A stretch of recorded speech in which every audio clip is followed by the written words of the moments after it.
Assalamualaikum warahmatullahi wabarakatuh. Waalaikumsalam warahmatullahi wabarakatuh. Presentasi mata kuliah pada hari ini akan dibawakan oleh kelompok 8 yang membahas mengenai Undang-Undang Dasar Negara Republik Indonesia yang akan dibawakan oleh 1. Nuraini Triwijayanti, 2. Muhammad Nur Yusuf, 3. Mia Aprilia Saputri. Selanjutnya akan dilanjutkan oleh pemateri. Terima kasih kepada Mbak Moderator. Di sini saya akan mempresentasikan tentang Undang-Undang Dasar Negara Republik Indonesia. A. Hubungan penjelasan dengan Undang-Undang Dasar, hubungan Pancasila dengan Undang-Undang Dasar 1945.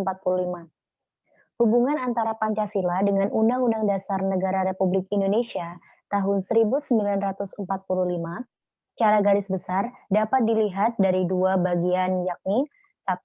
Hubungan Pancasila dengan pembukaan atau mukaddimah Undang-Undang Dasar 1945 dan hubungan Pancasila dengan pasal-pasal Undang-Undang Dasar 1945. Untuk yang pertama, hubungan antara Pancasila dengan pembukaan Undang-Undang Dasar 1945, Notonegoro menegaskan bahwa Undang-Undang Dasar tidak merupakan peraturan hukum yang tertinggi di atasnya. Masih ada dasar-dasar pokok bagi Undang-Undang Dasar yang dinamakan norma atau kaidah negara fundamental. Lebih lanjut, Notonegoro menjelaskan bahwa secara ilmiah kaidah negara fundamental mengandung beberapa unsur mutlak yang dapat dilihat dari dua segi, yaitu yang pertama, unsur mutlak stats fundamental norm dilihat dari segi terjadinya, yakni ditentukan oleh pembentukan negara. B.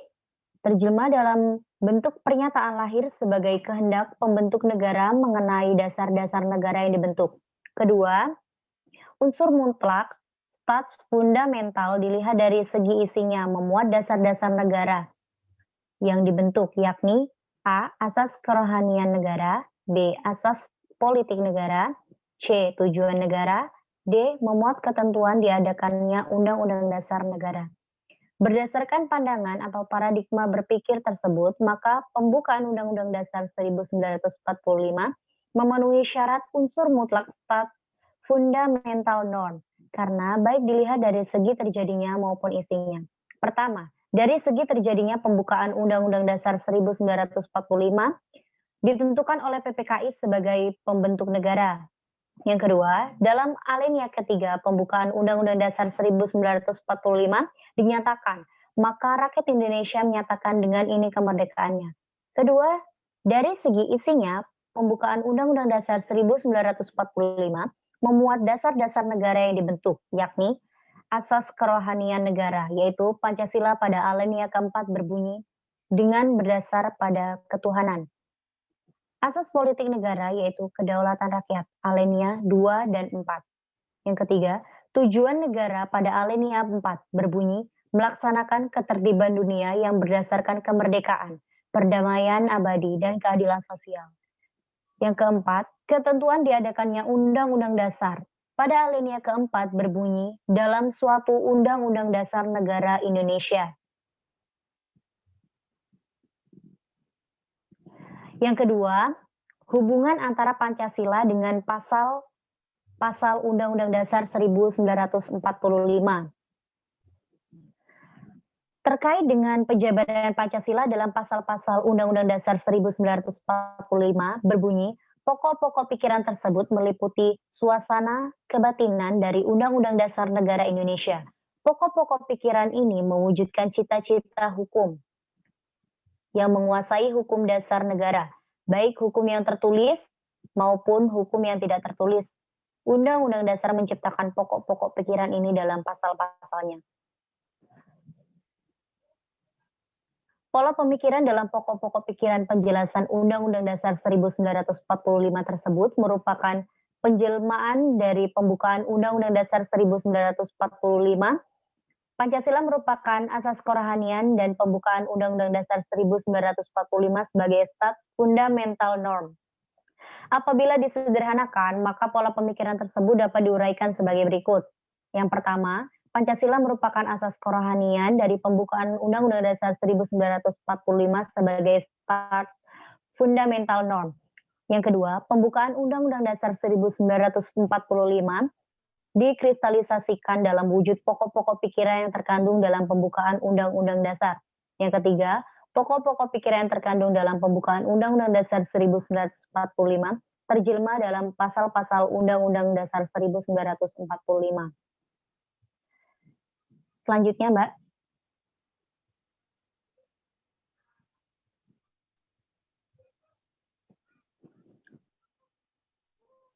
B. Hukum dasar tertulis. Dalam hukum tata negara atau hukum konstitusi dikenal dua macam hukum dasar, yaitu hukum dasar tertulis dan hukum dasar tidak tertulis yang disebut konvensi. Kedua macam hukum dasar itu merupakan objek kajian dari hukum konstitusi. Jadi, istilah lain dari hukum dasar itu adalah konstitusi. Konstitusi itu berisi hukum dasar tertulis atau undang-undang dasar dan hukum dasar tidak tertulis atau konvensi.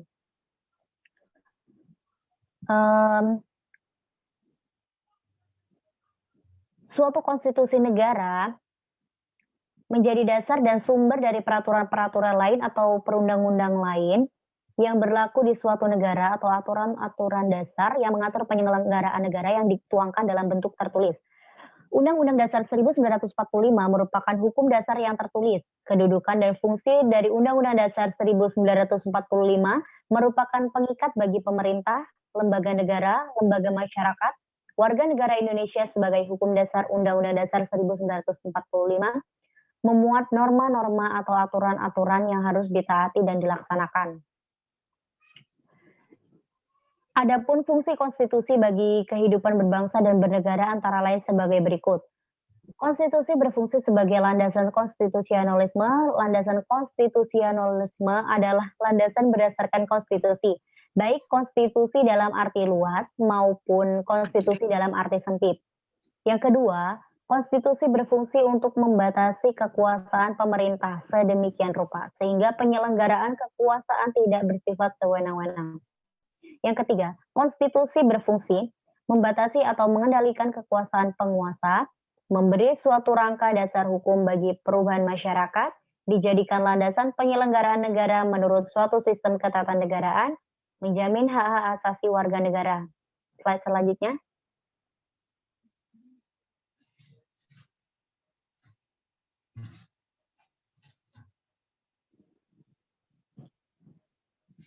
Hukum dasar tidak tertulis atau konvensi. Konvensi ini mempunyai sifat-sifat sebagai berikut. Yang pertama itu merupakan kebiasaan yang berulang kali dan terpelihara dalam praktek penyelenggaraan negara.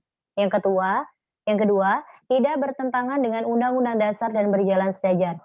Yang ketiga, diterima oleh seluruh rakyat. Yang keempat, bersifat sebagai aturan pelengkap sehingga memungkinkan sebagai aturan-aturan dasar yang tidak terdapat dalam Undang-Undang Dasar. Contoh konvensi yaitu pengambilan keputusan berlandaskan musyawarah mufakat menurut pasal 37 ayat 1 dan 4 Undang-Undang Dasar 1945. Segala keputusan maka MPR diambil berdasarkan suara terbanyak. Akan tetapi, sistem ini dirasa kurang sesuai dengan jiwa kekeluargaan sebagai kepribadian bangsa. Itu dalam praktek-praktek penyelenggaraan negara selalu diusahakan untuk mengambil keputusan berdasarkan musyawarah untuk mufakat dan ternyata hampir selalu berhasil. Namun, perlu digarisbawahi, bila mana konvensi ingin dijadikan menjadi rumusan yang bersifat tertulis, maka yang berwenang adalah MPR. Dan rumusannya bukanlah merupakan suatu hukum dasar melainkan tertuang dalam ketetapan MPR. Jadi, konvensi bila mana dikehendaki untuk menjadi suatu aturan dasar yang tertulis, tidak secara otomatis setingkat dengan Undang-Undang Dasar, melainkan sebagai suatu ketetapan MPR. Slide selanjutnya. Amandemen Undang-Undang Dasar 1945. Dalam melakukan perubahan Undang-Undang Dasar Negara Republik Indonesia tahun 1945, MPR menetapkan kesepakatan dasar agar perubahan Undang-Undang Dasar Negara Republik Indonesia tahun 1945 mempunyai arah, tujuan, dan batas yang jelas. Kesepakatan dasar itu terdiri atas 5 butir. Yang pertama, tidak mengubah pengukaan Undang-Undang Dasar Negara Republik Indonesia tahun 1945. Yang kedua, tetap mempertahankan Negara Kesatuan Republik Indonesia. Yang ketiga, mempertegas sistem pemerintahan presidensil. Yang keempat, penjelasan Undang-Undang Dasar Negara Republik Indonesia tahun 1945 yang memuat hal-hal normatif akan dimasukkan ke dalam pasal-pasal atau batang tubuh. Dan yang kelima, itu melakukan perubahan dengan cara adendum. Slide selanjutnya.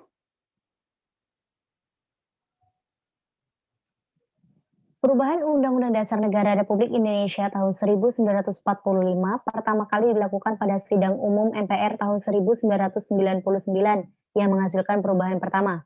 Selain itu, dilanjutkan perubahan kedua pada Sidang Tahunan MPR tahun 2000, perubahan ketiga pada Sidang Tahunan MPR tahun 2001, dan perubahan keempat pada Sidang Tahunan MPR tahun 2002. Salah satu kesepakatan perubahan adalah dilakukan dengan cara adendum. Slide selanjutnya.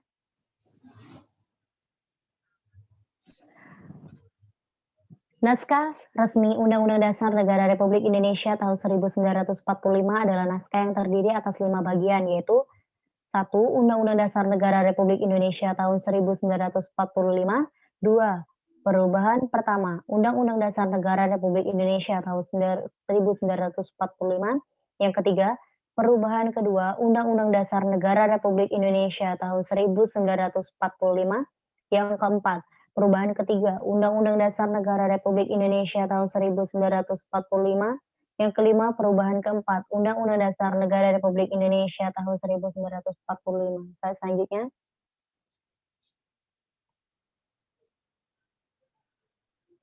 Baik, slide selanjutnya akan disampaikan oleh rekan saya.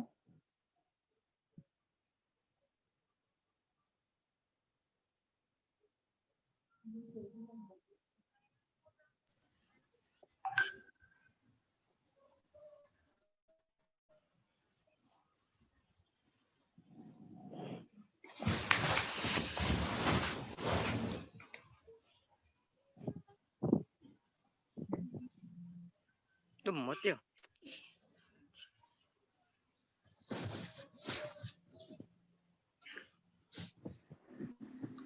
Mbak selanjutnya.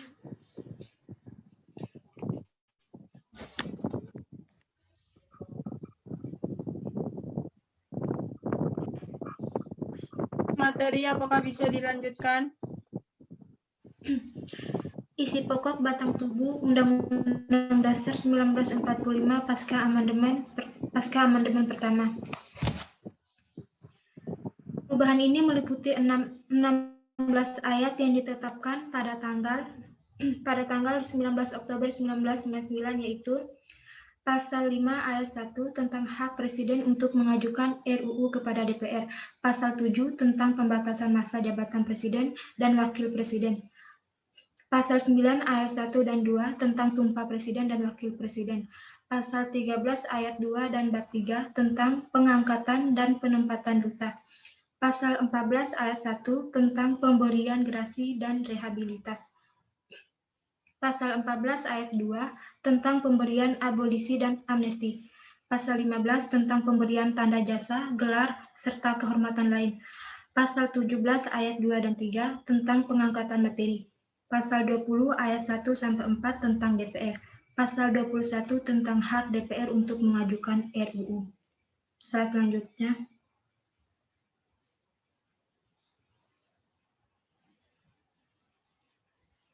Amandemen kedua, perubahan ini tersebar dalam 7 bab yang ditetapkan tanggal 8 Agustus 2000, yaitu tentang pemerintahan daerah, tentang Dewan Perwakilan Daerah, tentang penduduk dan warga negara, tentang hak asasi manusia, tentang pertahanan dan keamanan, tentang bahasa, bendera, lagu kebangsaan, dan lembaga negara.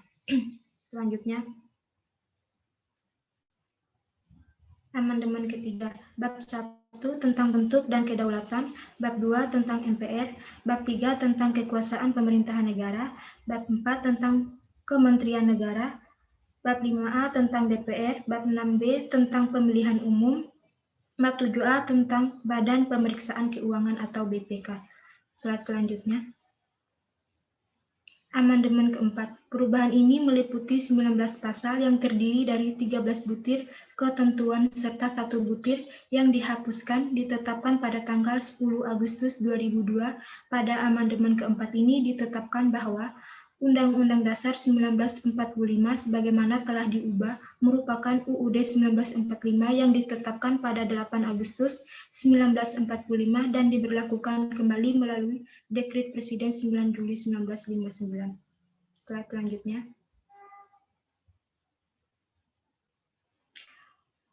Sistem Ketatanegaraan Indonesia berdasarkan UUD 1945 pasca amandemen. Berdasarkan amandemen UUD 1945, maka kedudukan dan fungsi lembaga-lembaga negara secara garis besar dapat dijabarkan sebagai berikut. Yang pertama, Majelis Permusyawaratan Rakyat. Lembaga tinggi negara sejajar kedudukannya dengan lembaga tinggi negara lainnya seperti Presiden, DPR, DPD, MA, MK, BPK. Menghilangkan supremasi kewenangan. Menghilangkan kewenangannya menetapkan GBHN. Menghilangkan kewenangannya mengangkat presiden karena presiden dipilih secara langsung melalui pemilu. Tetap berwenang menetapkan dan mengubah UUD. Susunan keanggotaannya berubah yaitu terdiri dari anggota Dewan Perwakilan Rakyat dan anggota Dewan Perwakilan Daerah yang dipilih. Slide selanjutnya.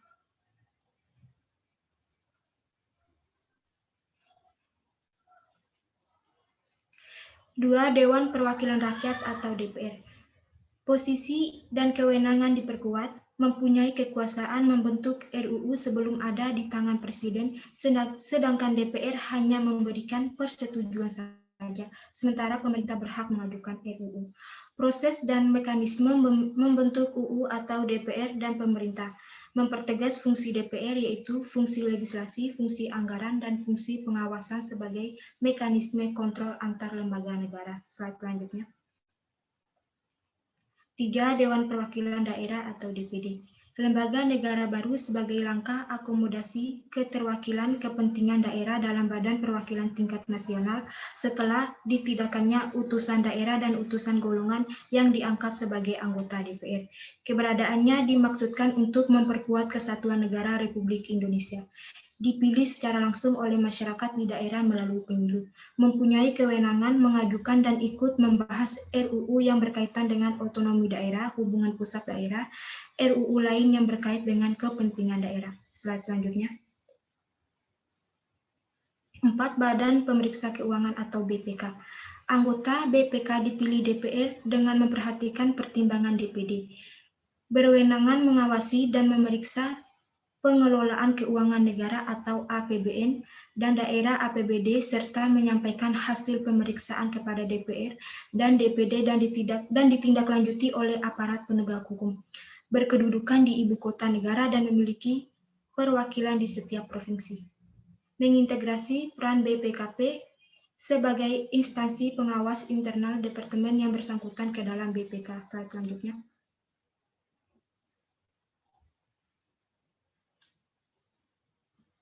5. Presiden. Membatasi beberapa kekuasaan presiden dengan memperbaiki tata cara pemilihan dan pemberhentian presiden dalam masa jabatannya serta memperkuat sistem pemerintahan presidensial. Kekuasaan legislatif sepenuhnya diserahkan kepada DPR. Membatasi masa jabatan presiden maksimum menjadi 2 periode saja. Kewenangan pengangkatan duta dan menerima duta harus memperhatikan pertimbangan DPR. Kewenangan pemberian grasi, amnesti, dan abolisi harus memperhatikan pertimbangan DPR. Memperbaiki syarat dan mekanisme pengangkatan calon presiden dan wakil presiden menjadi dipilih secara langsung oleh rakyat melalui pemilu, juga mengenai pemberhentian jabatan presiden dan masa jabatannya. Slide selanjutnya. 6. Mahkamah Agung atau MA.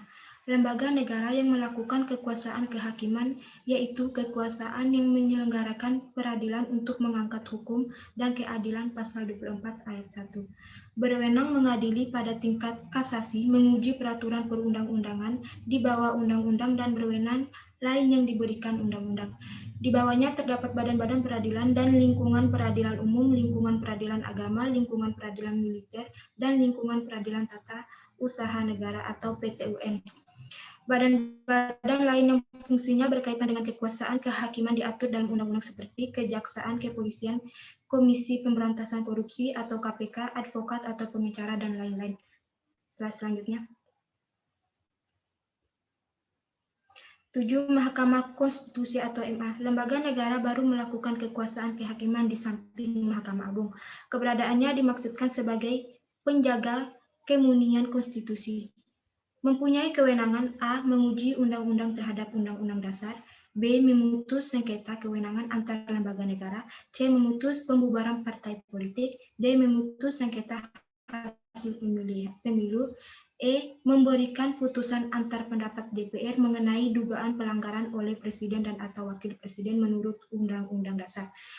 Hakim konstitusi terdiri dari 9 orang yang diajukan oleh masing-masing oleh Mahkamah Agung, DPR, dan pemerintah, dan ditetapkan oleh Presiden, sehingga mencerminkan perwakilan dari 3 cabang kekuasaan negara, yaitu yudikatif, legislatif, dan eksekutif. Selanjutnya.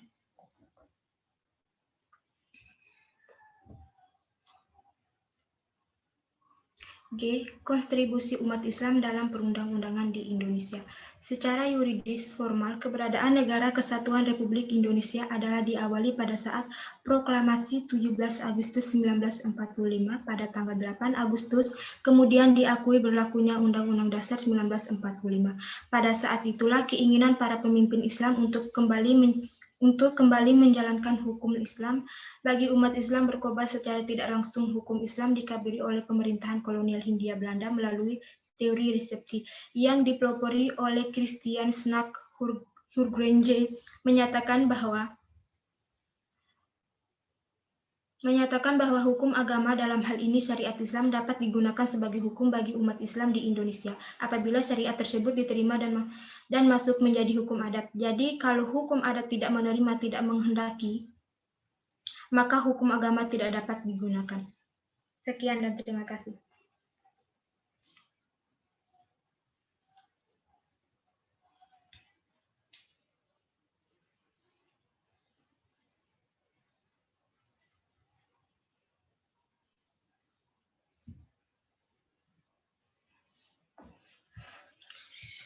Baik, sekian presentasi pada hari ini. Apakah ada yang ditanyakan?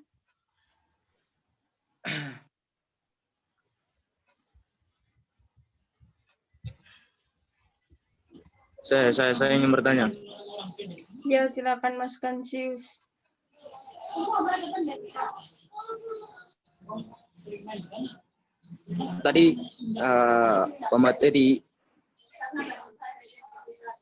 Tadi pemateri menjelaskan soal BPK. Saya ingin bertanya, apakah BPK berdiri secara independen ataukah dia berdiri di bawah naungan eksekutif?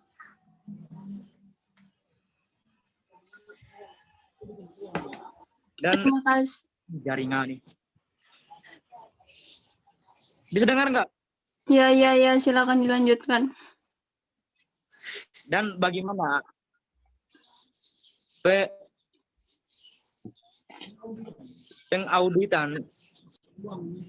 pengauditan keuangan? Apakah dia cuman mengaudit eksekutif atau legislatif atau yudikatif gitu?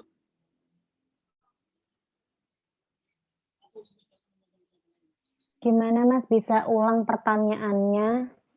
Jadi gini Mbak, BPK itu berdiri sendiri atau ikut legislatif, eksekutif, atau yudikatif.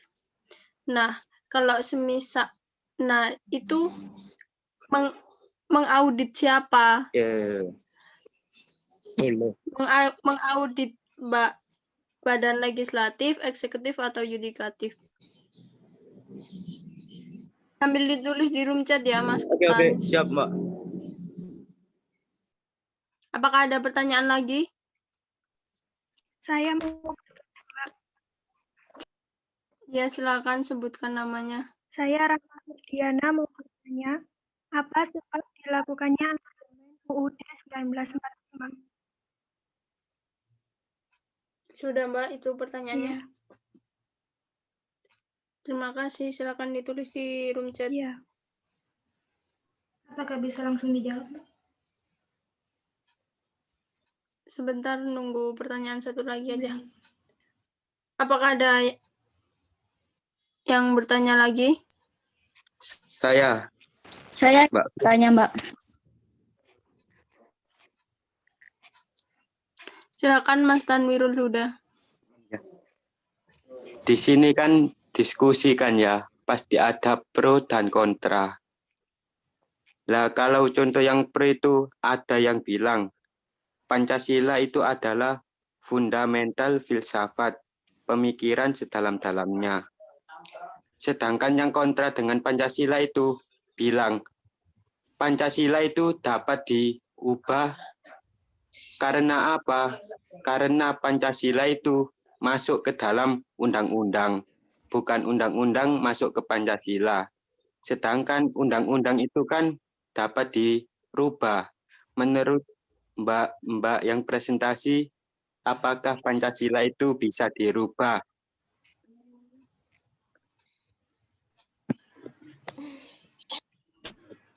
Ya, baik. Terima kasih atas pertanyaannya. Silakan sambil ditulis di room chat.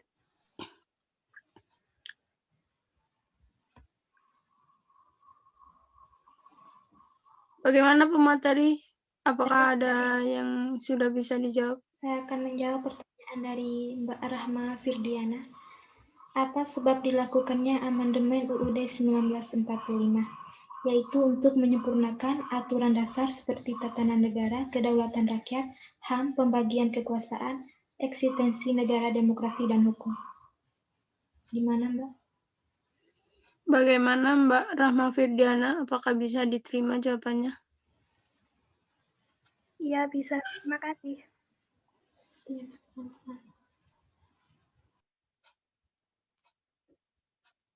Apakah sudah ada jawaban yang diberikan lagi? Untuk Yuda tadi, coba pertanyaannya sekali lagi. Kalau enggak, ditulis di room chat. Tolong ditulis di room chat ya. Pertanyaannya saja. Pertanyaannya, menurut pemateri, Pancasila itu apakah bisa dirubah? Ya, sebentar ya, Mbak ya. Iya, silakan para pemateri.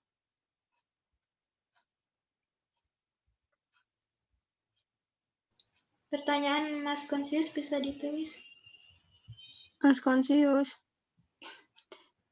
BPK itu berdiri sendiri atau ngikut LEY, dan BPK itu mengaudit badan apa? Iya, Mas Konsius sama Mas Tanwirul Huda, silakan ditulis.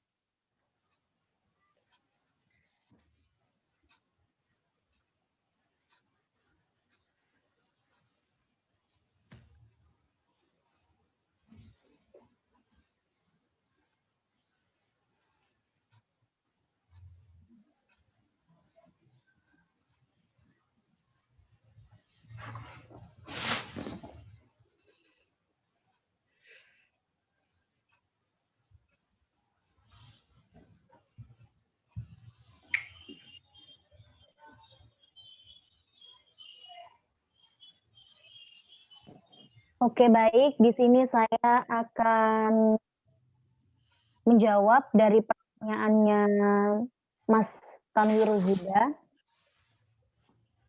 Pancasila itu bisa diubah atau tidak ya?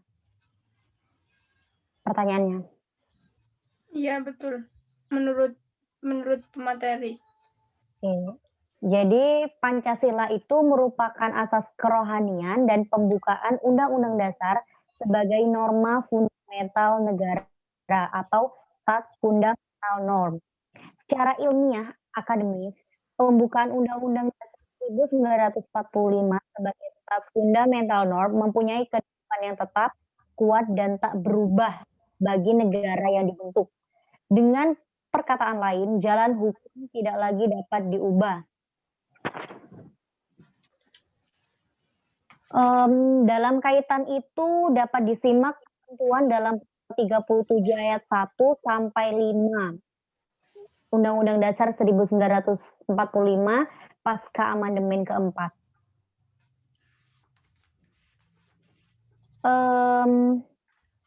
Mungkin itu. Apakah ada yang ingin ditambahkan atau? Apakah ada sanggahan dari jawaban? Jadi intinya itu Pancasila itu tidak diubah. Kalau misalkan Undang-Undang Dasar itu bisa diamandemen, gitu. Bagaimana Mas Tanwirul Huda? Apakah bisa diterima jawabannya?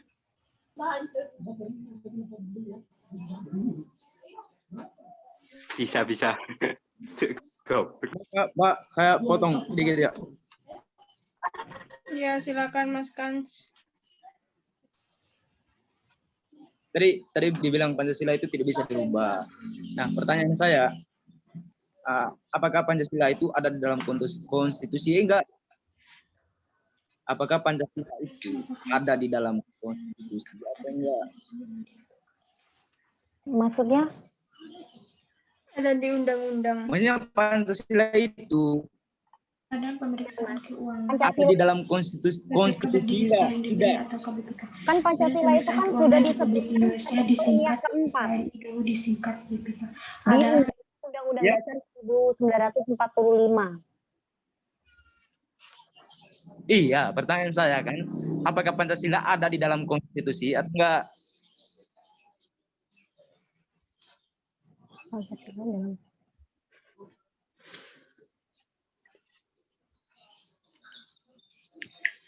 Konstitusi Negara Indonesia kan Undang-Undang Dasar 1945. Iya, kalau ada di dalam konstitusi, berarti Pancasila bisa diubah. Karena dalam undang-undang mengatakan bahwa konstitusi itu bisa diubah. Sedangkan Pancasila sekarang ada di dalam konstitusi.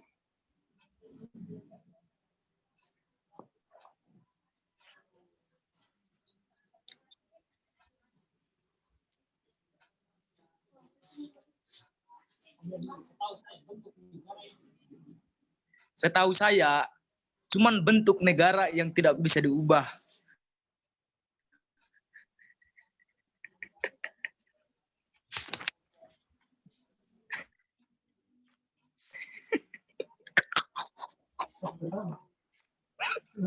Mas Konsius kontrak dengan Bagaimana? Untuk Lain, yang apakah bisa membantu? Bisa membantu, dipersilahkan.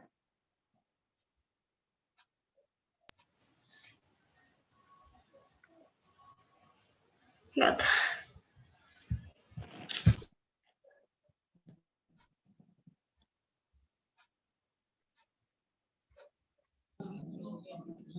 Mbak, itu tidak usah dipikirkan.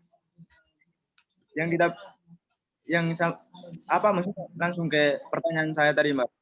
Tadi soal Pancasila yang bisa diubah atau tidak itu, saya pikir tidak menjadi permasalahan juga bagi saya.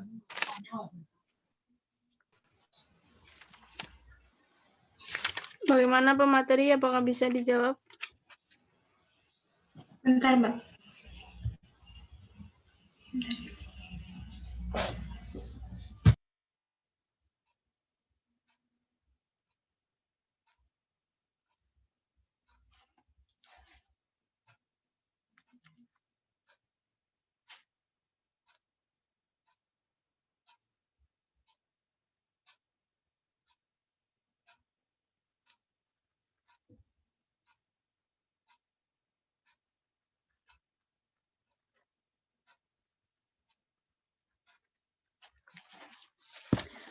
Konstitusi itu bisa dirubah melalui cara frontal dan amandemen.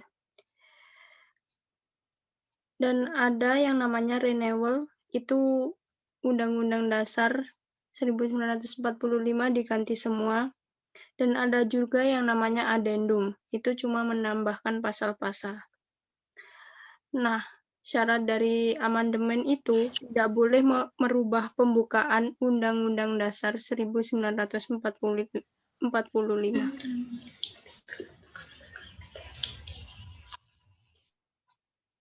Bagaimana Mas Kons? Ya Mbak, masuk otak lah. Terima kasih. Ya Mbak. Jadi penambahan sedikit, Mas Kons, Undang-Undang Dasar itu merupakan konstitusi ya, benar kata Mbak Firda tadi. Secara tertulis, karena rumusannya tertulis, maka Undang-Undang Dasar itu tidak mudah berdasarkan sifat dan fungsinya. Undang-Undang Dasar itu naskah yang memaparkan kerangka tugas-tugas pokok lembaga-lembaga negara dan menentukan pokok-pokok cara kerja lembaga negara tersebut.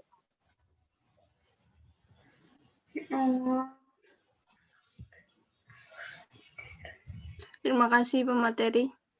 Apakah bisa dijawab pertanyaan dari Mas Konsis mengenai Badan Pemeriksa Keuangan? Bentar, Mbak.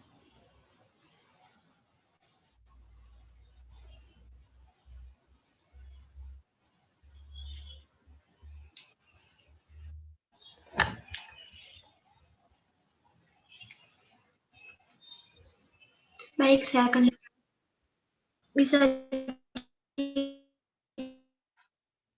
baca pertanyaannya, Mbak. Ya, sebentar. Apakah BPK berdiri secara independen ataukah BPK berdiri di bawah naungan eksekutif, yudikatif, legislatif? Dan bagaimana sistem pengauditannya? Apakah dia cuma mengaudit eksekutif? Apakah cuma legislatif atau cuma yudikatif? Baik, saya akan menjawab sebisa saya. Menurut UUD 1945, BPK merupakan lembaga yang bebas dan mandiri. Otomatis, BPK berdiri secara independen. Di mana apakah bisa diterima atau berdasarkan atau bisa ditambahkan? Oh, BPK berdiri sendiri ya? Ya, Terus mandiri dan bebas. Pengauditannya? Bagaimana dengan sistem pengauditannya? Itu kan belum dijawab. Pengauditan BPK terbatas pada pemerintahan pusat, pemerintahan daerah, Bank Indonesia, dan lembaga negara lainnya, ataupun BUMN, Badan Layanan Umum, BUMD, dan semua lembaga lainnya yang mengelola keuangan negara.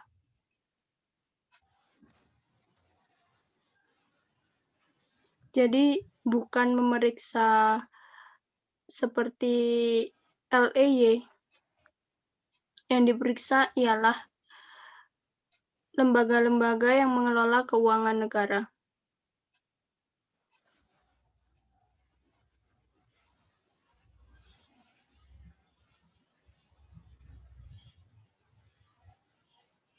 Bagaimana Mas Kans?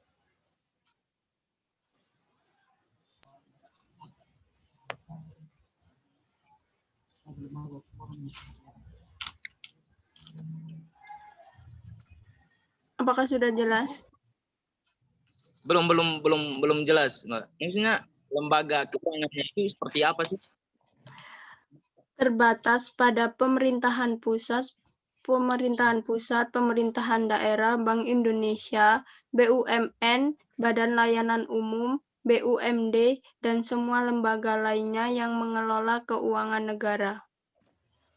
Oke, terima kasih Mbak. Sama-sama. Bagaimana? Apakah ada sanggahan?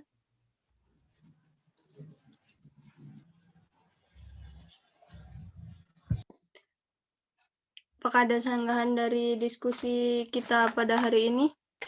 Badan Pemeriksa Keuangan merupakan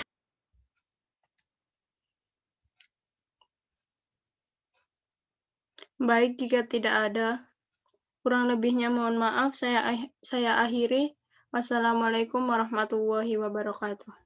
Waalaikumsalam Waalaikumsalam warahmatullahi wabarakatuh. wabarakatuh.